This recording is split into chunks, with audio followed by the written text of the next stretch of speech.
I'm Bill DeFoi. Welcome to In the Community. Visiting with me right now is a candidate for mayor in the city of Oxnard, Miguel Lopez. And Miguel, good to have you with us. Thank you so much for having me. Appreciate it. Well, you are somebody that we have dealt with before. You had been part of the Oxnard Police Department as their PIO, their Public Information Officer. And so we've had some encounters before, and so it's good to have you back with us. But this time it's in a different role. You have decided that you want to run for the office of mayor here in the city of Oxnard. What prompted you to put your hat into the ring? You know, I have to say that it wasn't one thing particularly. There was really a number of experiences, and quite frankly, I'll say that as someone who's grown with the city for the past 35 years, I've seen how the city has grown.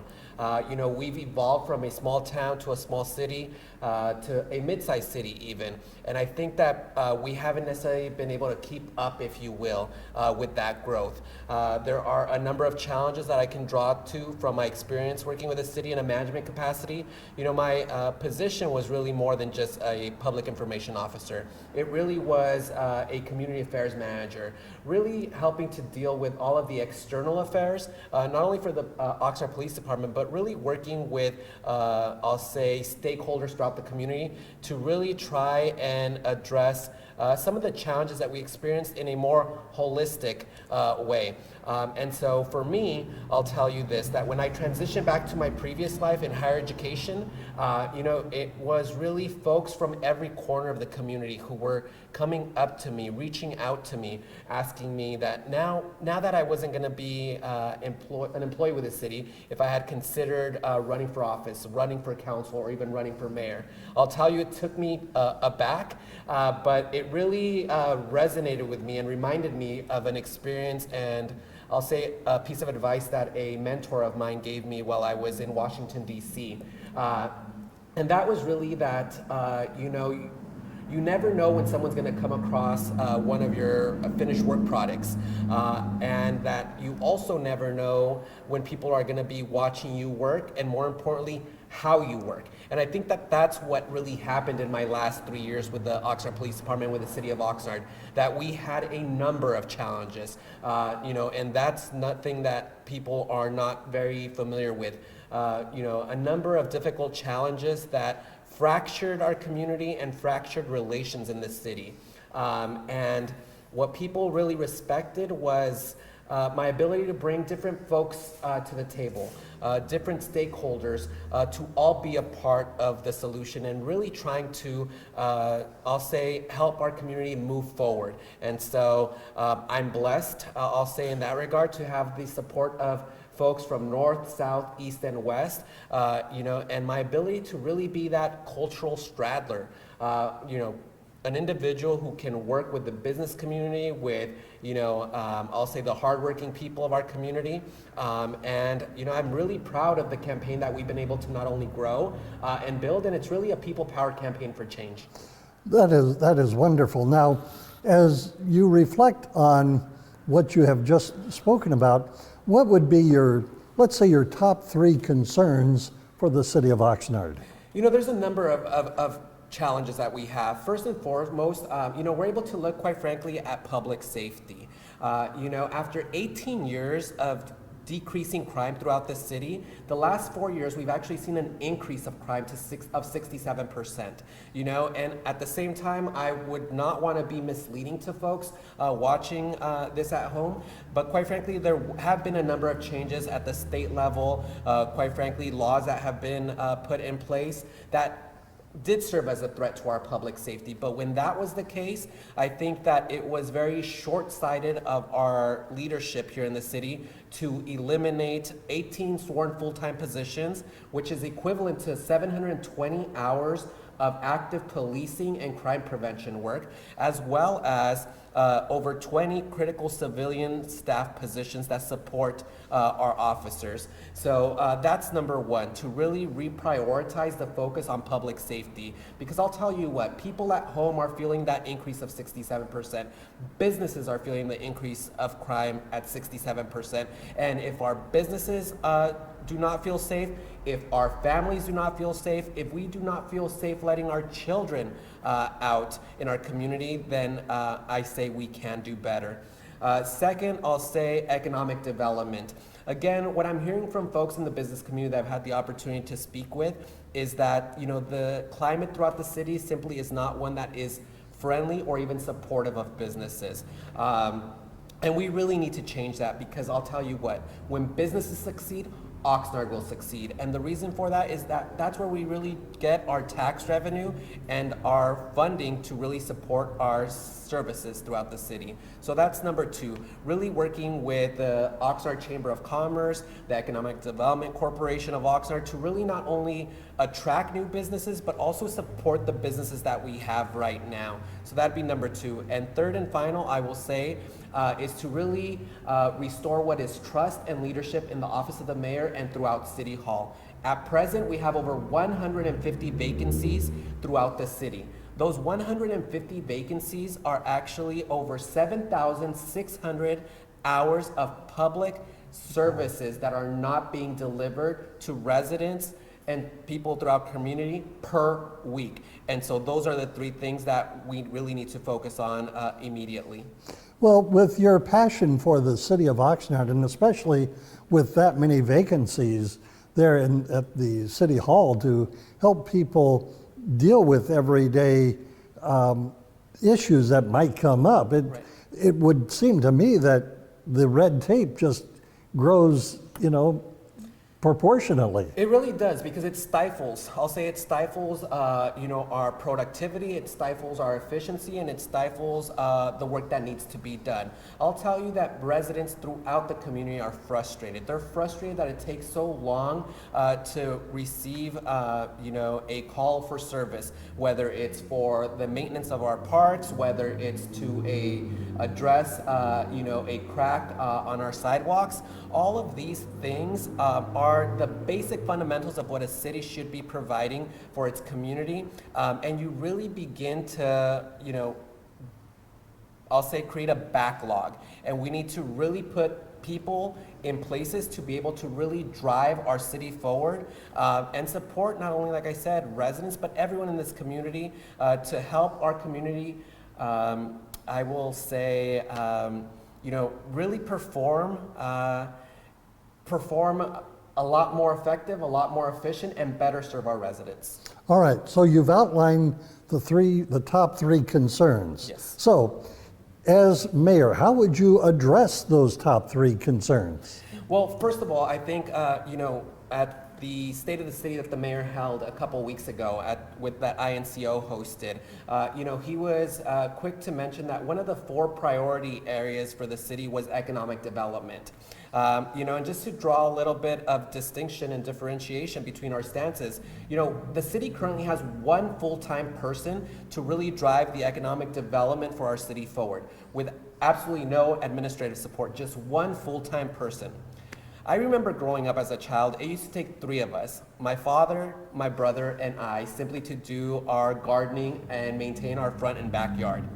To tell me that it's to tell me that economic development is a priority for the city, but yet you only have 1 person to do it, that's extremely problematic. We really need to work with our partners throughout the community. I mentioned the Chamber of Commerce, who is an advocacy organization for the business community and our own business interests here in the city. You know, as well as EDCO, that has historically helped businesses, I'll say, maneuver the bureaucracy of city, you know, of the city to really start their businesses. And we need to do more. We need to be able to bring, you know, these stakeholders to the table to really create a more effective, efficient way of doing business. You know, I'll tell you this, I really feel that we're not taking advantage of really the technology that we have available today in 2016. In many respects, we're still operating with technology of the 1990s or even the 1980s. We need to embrace technology to allow us to be more effective and efficient in the work and in the business of the city. Second point that the mayor brought up at the INCO town hall, or State of the Union, I should say, was he was quick to say that both the finance department and HR are 2 of the most important departments without the city. we are able to look at those two departments and see that we've had, I believe, 2 or 3 different directors in the last 2 years for each of those departments. We simply don't have stable leadership. What we need to do is, quite frankly, really beef up, and support our human resources division, because that's how we're going to be able to really begin to recruit as well as retain some of the talent that we have and be able to fill some of these critical positions. You mentioned public safety, right? We really need, it takes maybe 9 months, if you will, for an officer to really go through the process, and quite frankly, even over a year between when they first apply, go through the academy, go through field training, and finally are able to go, into our neighborhoods and patrol and work. And so we really need to be able to strengthen the back end, if you will, so that we're able to not only fill those critical positions in public safety, but quite frankly, throughout the entire organization. Well, with public safety, with that being said, we've just had a transition at Oxnard PD with Jerry Williams, now in Phoenix, Arizona, being the police chief there, and we've got Scott Whitney now as the police chief. If you were to go back to the days that you were actually at Oxnard PD, how effective do you think Scott's going to be in his new role? Well, I think he's going to be tremendous. I mean, I think many folks in the community really appreciate that we have someone who was, homegrown in many respects. He went to Ramona Elementary, Sierra Linda Elementary School, I believe, and was a graduate of our own public schools here. And so to have someone who has grown not only with the city in terms of their own life trajectory, but then also who has an extensive over 25 years career here with the Oxnard Police Department, I think that he is going to be a great, stable leader to really be able to help us through these challenging times. He stepped out of his role in public safety for, I want to say, about 1.5 years or 2 years to get some administrative experience as an assistant city manager. So I think, quite frankly, there is that tremendous potential to be able to, like you said earlier, break some of that red tape and really be able to move things along further, given his vantage point and his experiences. So, I'm excited for, what Scott's going to be able to do to really build on many of the successes that he's had in the last 2 decades. One other problem that I want to focus in on just for a moment is the issue of homelessness. Yes. Pretty persuasive here in the city of Oxnard, as well it is throughout many cities throughout California and beyond the walls of California. As mayor, how would you address some of the issues that face the homeless, and how can we meet and address their needs? It's a very difficult problem because it simply isn't an issue of homelessness. I think that there are issues of public health as well as mental health, and so, I'm reminded of a commentary that one of the homeless commissioners here in the city of Oxnard just posted, that here we are 1 year later in the same situation that we found ourselves the year before and the year before that. Again, I think what we really need is bold leadership here in the city of Oxnard. Someone with the capacity to be able to bring these different stakeholders to the table, service providers, whether it's from the county, from the state, from the VA, and even our own community-based organizations and community leaders who have a passion for serving those who are most vulnerable in our community. And we haven't had that. That's one of the things that I think people appreciate about me and my leadership style, that I really am someone who believes in the shared system of governance and really participatory form of civic engagement. And we really need to bring these folks to the table and have a very honest, and it may be difficult, but nonetheless an honest conversation about where we're at, our limitations. But I also believe in the theory of shared resources, especially under difficult financial times. When we're able to pull our resources together, we simply are able to do more. And so that's one of the things that I will look at. We will look at what other cities are doing, communities throughout Los Angeles County, and even in other states like New Mexico and Utah who have aggressive plans to eradicate what is homelessness in their communities, and try to adapt, scale that down or scale that up to be able to try some of these things here in Oxnard. But I'll tell you what, I am definitely committed to working with our community leaders and these stakeholders, bring them to the table and have that honest and difficult conversation. At the same time, seeing who else might be able to support us, in addressing some of the challenges with our homelessness here throughout the city of Oxnard. Well, in conclusion, Miguel, if you would, Yes. look at our friendly camera there and address the people as to why they should vote for you in November. And that's really right around the corner. It is. It literally is 5 weeks away. And so, to the people of Oxnard, first of all, I want to thank you all for the opportunity. I'll tell you that I care so deeply about our community and its future. I've had the opportunity to grow up, like I mentioned, here in Oxnard, born and raised, opportunities to go straight to college at UC Santa Barbara, do my graduate, my PhD work at UCLA, work at the state level, work at the federal level, at the highest levels of government, where, I was able to also experience the, I'll say, frustrations of government at the highest of levels, but I know what is possible. While I was away the last 15 years, I always was in tune with what was happening in Oxnard and the many challenges that we had. I returned to Oxnard to serve the people of Oxnard in one of the most difficult posts throughout the city, and that was the Community Affairs Manager with the Oxnard Police Department. We were able to accomplish great things, be recognized by the state, the U.S. Department of Justice, and even with many throughout our community. Let us continue working in this road of working together and really build a community, an Oxnard that is safer, stronger, more prosperous and thriving, that we can all be proud of. And I'll tell you what, I won't be able to do it alone. The city of Oxnard will not be able to do it alone, but all of us working together will certainly be able to do that. Thank you so much. All right, and for the record, let's get a website out there, and perhaps there's an opportunity for somebody that is watching this video to come alongside of you, volunteer their time and their energy to help you in your campaign. Certainly. Thank you so much. So you can visit our website, as you can see here on the sign behind us, www.miguellopezformayor. We're actually going to be hosting a Volunteers Weekend, Saturday, October 1st and Sunday, October 2nd.